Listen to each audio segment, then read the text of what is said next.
Hello everyone, and welcome to the short video Building Resilience with Energy Management for Manufacturing. My name is Ewald Munz, and I look after the manufacturing business for Splunk in EMEA. Before I start, please let me highlight the so-called forward-looking statements because there are a few of those in the presentation. Today I would like to talk about 5-6 points. So first of all, why energy management? Why is this so important, specifically for manufacturing customers? Then I would like to show a unified solution for buildings, data centers, and factories in a manufacturing context. Then, of course, some words, how does this solution work? So most importantly, value add for customers. And then I would like to conclude with some references and collaterals. Yeah, so why energy management? Why is this so important, especially to build resilience? And we as a data platform, Splunk, of course, we think in terms of data sources, we think facts and numbers, and especially also metrics. And when it comes to energy management, there are three key interlinked metrics. So first of all, energy costs. Yeah, so how much does it cost? Energy costs. Energy efficiency, and of course also very importantly a carbon footprint. So we focus on these three metrics: energy cost, energy efficiency, and carbon footprint when we talk about energy management. Now in this context there are of course several kind of compliance drivers which when it comes to energy management, and of course all relates very much to data and data requirements in terms of reporting and optimization. So first of all, please let me highlight the so-called CSRD. So companies basically are required to report on their carbon footprint. The second key pillar is the so-called EED, the Energy Efficiency Directive. So basically all industrial corporations, if it's manufacturing or energy companies, they are actually required to have an energy management system in place to increase their energy efficiency.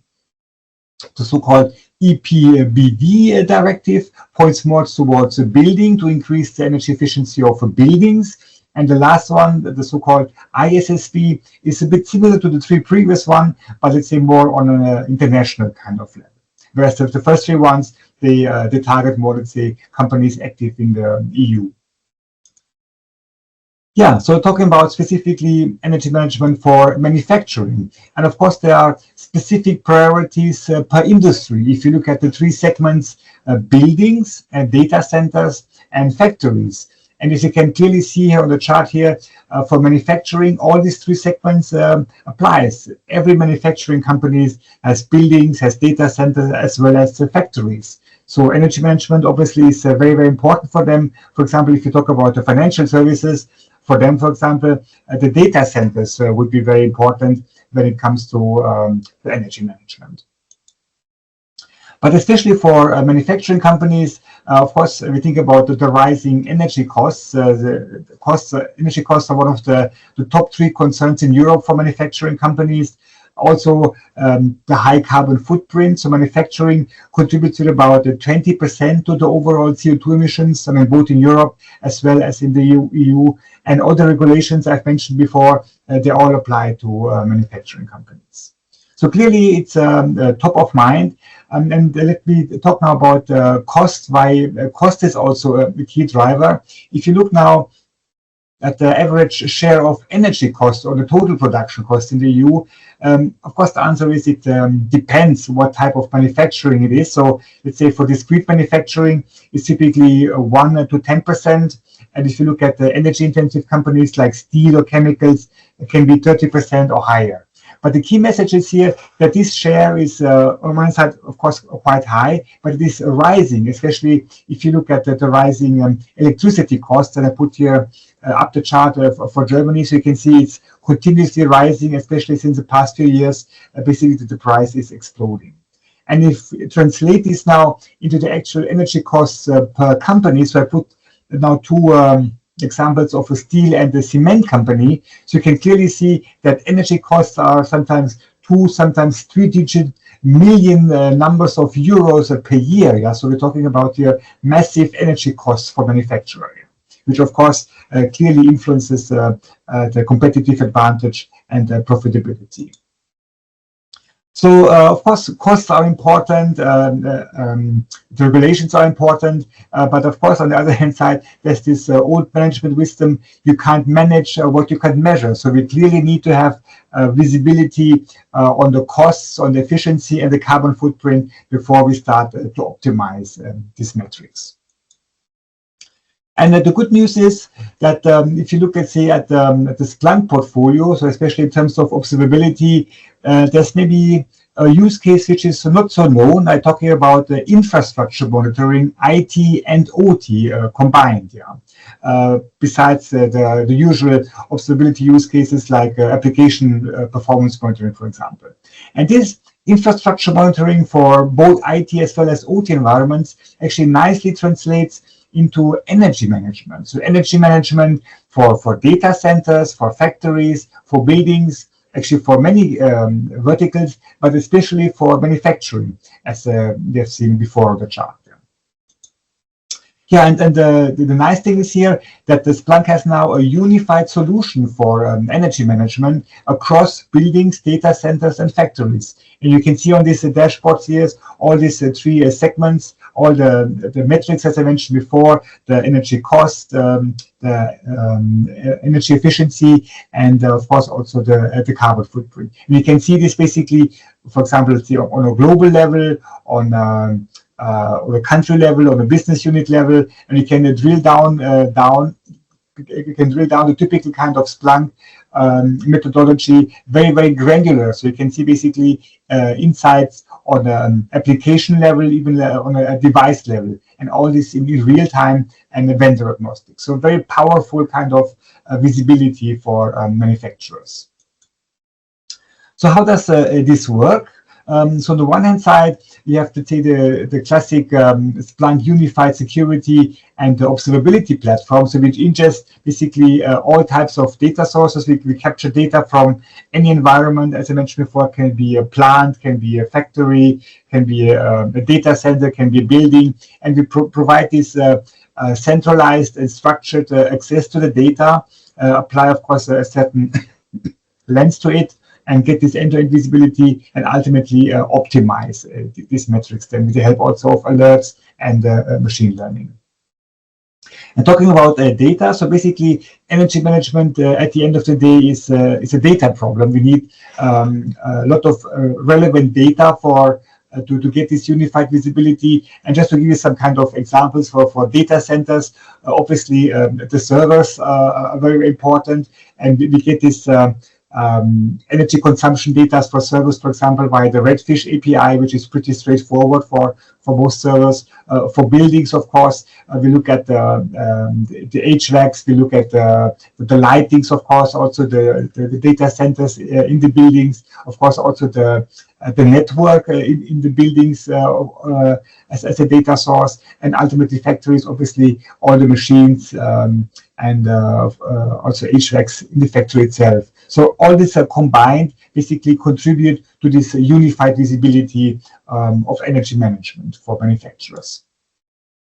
So what do we need now, let's say, to realize this energy management? And for this, we need actually two tools. Yeah. So on the one hand side, this is the so-called Splunk Sustainability Toolkit. This is an app on our so-called Splunk base, our app store. And the good news is this is actually free for Splunk customers. So you can see in the link here, just type in Sustainability Toolkit, and then you come to this link with this app. And secondly, we work with our partner called Electricity Maps, and this is very important because they give us two important data sources. So on the one hand side, they provide us a so-called carbon intensity in real time, and this is basically the carbon footprint of the power mix. So how many grams of CO2 are per kilowatt hour. And this is basically in real time and more or less for all countries worldwide. And as you can see here, the greener the country is, the less carbon intensity is there. So carbon intensity, very important in real time, but also forecasted. And secondly, the second key data we get from this company is electricity prices. Electricity prices also both in real time as well as forecasted to get to complement the picture. Yeah. So the sustainability toolkit plus the electricity maps are needed. Let me now please summarize the value add for our customers. And maybe most importantly, the key point is here that it's one unified solution for energy management with business and the technical KPIs. Because we had, for example, customers who had different kind of siloed solution and they didn't have this kind of unified view. So we can provide really a one solution, unified solution for energy management, which is of course vendor agnostic, as I mentioned before, and real time. And of course, touching upon AI, there's a lot of AI and machine learning built in this, for example, for detecting outliers and forecasting and the recommendations. So to sum it up, the business impact is really twofold here. So on the one hand side, they mentioned unified real-time and granular visibility, but this is just a foundation. So companies can actually leverage this visibility then to optimize at scale. For example, by building relevant correlations and the KPIs, various kind of levers. And I can have some customer examples later to show how we have done this in real time to really reduce energy costs, improve the carbon footprint, and also improve the energy efficiency of companies. Yeah, coming to these references, as I mentioned before, and first I would like to highlight especially our customer Bosch Rexroth, and they have actually won an industry innovator award for this project, which we have done with them in the area of energy management. Some example of a global sporting goods manufacturer, some cement company, and also some example of a data center, the one from Accenture, actually in Zurich, in Switzerland. So coming now to the Bosch Rexroth case. So let me jump now straight to the business impact we have achieved with this project. So with the help of the Splunk energy management solution, Bosch Rexroth in their model fab in Ulm in Germany could actually reduce 20 to 30% of the energy costs, could save 10 to 15% of the energy consumption, and could also save 25 to 30% of the greenhouse gas emissions. So quite a significant kind of savings.